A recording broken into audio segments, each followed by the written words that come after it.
एक गांव में एक रामलाल नाम का एक किसान अपनी पत्नी और 4 लड़कों के साथ रहता था। रामलाल खेतों में मेहनत करके अपने परिवार का पेट पालता था, लेकिन उसके चारों लड़के आलसी थे, जो गांव में वैसे ही इधर उधर घूमते रहते थे।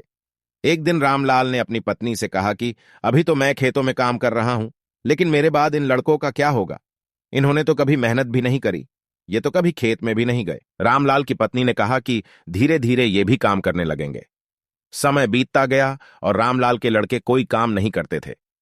एक बार रामलाल बहुत बीमार पड़ गया। वह काफी दिनों तक बीमार ही रहा। उसने अपनी पत्नी को कहा कि वह चारों लड़कों को बुलाकर लाए। उसकी पत्नी चारों लड़कों को बुलाकर लाई। रामलाल ने कहा, लगता है कि अब मैं ज्यादा दिनों तक जिंदा नहीं रहूंगा। रामलाल को चिंता थी कि उसके जाने के बाद उसके बेटों का क्या होगा, इसलिए उसने कहा, बेटों, मैंने अपने जीवन में जो भी कुछ कमाया है वह खजाना अपने खेतों के नीचे दबा रखा है। मेरे बाद तुम उसमें से खजाना निकाल कर आपस में बांट लेना। यह बात सुनकर चारों लड़के खुश हो गए। कुछ समय बाद रामलाल की मृत्यु हो गई।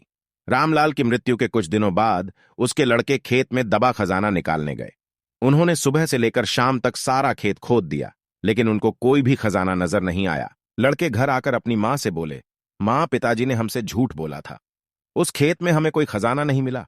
उसकी मां ने बताया कि तुम्हारे पिताजी ने जीवन में यही घर और खेत ही कमाया है, लेकिन अब तुमने खेत खोद ही दिया है तो उसमें बीज बो दो। इसके बाद लड़कों ने बीज बोए और मां के कहे अनुसार उसमें पानी देते गए। कुछ समय बाद फसल पककर तैयार हो गई, जिसको बेचकर लड़कों को अच्छा मुनाफा हुआ, जिसे लेकर वह अपनी मां के पास पहुंचे। मां ने कहा कि तुम्हारी मेहनत ही असली खजाना है, यही तुम्हारे पिताजी तुमको समझाना चाहते थे। सीख, हमें आलस्य को त्याग कर मेहनत करना चाहिए। मेहनत ही इंसान की असली दौलत है।